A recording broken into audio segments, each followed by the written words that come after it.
Hello, friends, and welcome. I'm Sarah Liz, and I am back with two easy, cheesy cards for you today. I love these so much. We're going to start by stenciling a background. I'm using the Cheesey stencil from Trinity Stamps. It's a 6x6 stencil, and I have a piece of yellow cardstock that is 4 1/4 by 5 1/2. And I'm just going all over with an even wash of color. So this is an ink that's in the yellow family, but it has just ever so slightly a hint of orange to it, like a dark yellow with a hint of orange. My blending buddies make that wash of color pretty easy, but I know that this ink is almost the same color as my cardstock. So I went over everything twice, and I'm going to peel it back just a peek, make sure it's really showing up. Then I'm going to come in with a light orange. I think it's a melon color. I think it's called melon. And so just that hint of orange, that hint of darkness without actually adding any gray to it to create the illusion of depth and dimension and a very cheesy background instead of a polka dotted background. And that will finish up one of our 2 card panels. So we're essentially creating 2-for-1 backgrounds. And so we're going to make a second one out of this polka dot background stamp, also from Trinity. And it is a very fine dotted background. It's great for so many different things. I'm really working on cards that can work for the men in our lives, right? So in order to keep this from feeling like a feminine polka dotty background, because I always need more cards for dudes, I'm coming all over some pale blue cardstock, just an A2 panel with a light blue ink first, and then we're going to create a gradient out of it. And I think as soon as you start adding it as a textural element and not just a pattern, we really get something that can work for lots and lots of different people. That second ink is pretty dark, so I'm using my blending buddy and coming right along where that darker ink ends to soften it. You can even see it through my MISTI. It softens as you get to the middle of the page, and that's it, right? I stamped twice. I have this great background, and we're going to use the Emergency Card Essentials die set number 1 to cut both of them out.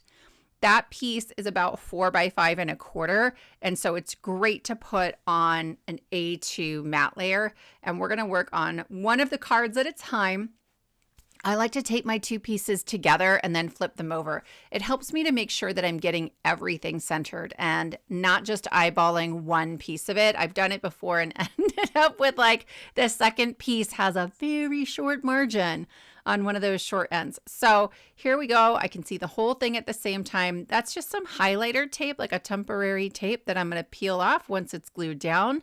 I did that to both panels, and then we can grab our extra cheesy little guys. So I cut and colored a bunch of these. You could use any of your favorite stamp sets for a layout like this, but these little cheesy dudes just crack me up. So I'm going to make like a charcuterie board on one of them, and then I'm going to use this like birthday balloon cheesy guy on the other.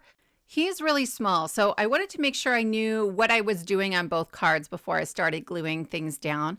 These are layouts that you can use for all kinds of different stamps or die cuts. For this one, I really like using it for larger images, right? I have that charcuterie board and the 2 cheeses, and they fit there really nicely.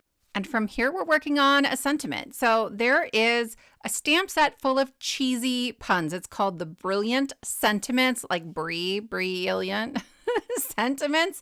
And we're going to use, just in case so you didn't know, you're the greatest, GRATEST. And I am stamping those with some Versamark ink on a darker teal cardstock. This matches that background that we have in the A2 for both of our cards. I'll add a little bit of white embossing powder and then heat that up. I go very quickly. I keep an eye on it and I keep my gun moving. My white embossing powder, I find, has a tendency to melt into the cardstock if I'm not really careful. So I'm always just really quick with it. There are not coordinating dies for the sentiment. Sometimes Trinity releases little bubble cut sentiment dies, but this one doesn't have them. Totally fine by me. There are 2 sentiment strip dies in Emergency Card Essentials number 1. They just fit. So I cut them out of just some scratch paper first to line everything up and make sure I was going to get my sentiment like all the way on there. And I like the rounded edge that I get on the short sides too. So I cut it once and then I just move that die down and I pop it in like a little puzzle piece, and I can make it look like this die was custom made to go around that sentiment. So these are about 1/4 inch. There's another die in the set that is 3/8 of an inch. That's the perfect matte layer for sentiments like this, and we'll use that too. But I cannot not add a die cut word as well. There's a new Simply Sentimental set. Trinity has tons of these where it's the same word and lots of different fonts and sizes, and then there's sub-sentiments for it. So this one, I'm using the word friend from the die cuts, but you could stamp it instead. And then the die, the shadow die for this guy will fit around that stamp. I put rip and stick sheet behind it. That double-sided adhesive makes this super easy. They're just like stickers. I wanted to place the N first because it's got that little swoopy that goes down below it, and I didn't want it to overlap my cheeses, right? That would just be awful. So one sticker at a time, and I can use the line from where the cheese meets the polka dot to make sure that I'm getting everything straight. I remembered to not lose the dot on the eye, which was magical. And I've left a little room at the top for my 2 strip sentiments. I'm going to add these on to 3/8 inch strips of silver cardstock that I again cut with that slightly larger strip die from the set. And these will be good to go. I played with a couple layouts here, like do I want them kind of at an angle, looking kind of goofy, but we're just going to keep them straight. Again, this layout is something you can use with lots and lots of different ideas and images. I love adding some kind of word die if I can, because I think it adds another textural element, right? So now we have pattern, we have the dimension from the friend, we have our colored and cut out images, we have our strip sentiments and the sort of glossy nature of that embossing powder. And this card is done. But we're going to work on card number 2, and I'm starting with the sentiment, and it says, "You've aged to perfection." And I'm going to stamp this one right onto the card. All right, so I'm just making sure that it's straight along that diagonal, and I'm going to stamp that just in some dark ink. I need something that's really going to stand out against that polka dotted background. It is on the lighter side of the polka dots as opposed to the darker side. I was really careful about that.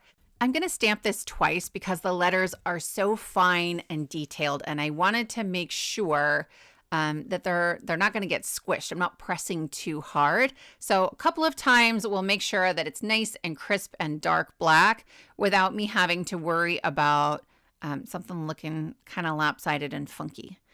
So here you can see it. Even though we have that pattern, it's showing up beautifully.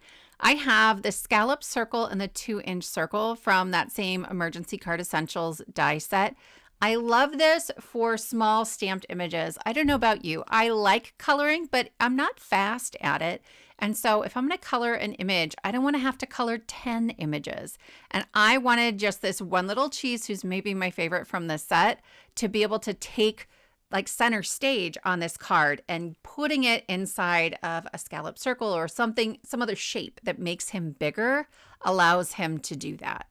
If you're a clean and simple kind of card maker, then you might be done. But I can't help myself. I just keep adding things. And so I wanted to add some embellishments without adding glitter. But I think shine still works on a masculine card. So these are blue, but they're clear, like glass almost. And then there's a little metallic piece on the inside, just a little pop of shine and dimension. I thought I was done, but in the end, I'm adding on a little strip of red. So this coordinates really brilliantly with the other card as well. And then it is finished too. My friends, I hope you're inspired by this. I hope this gives you some layout ideas. I appreciate you spending your time with me, and I will see you next time.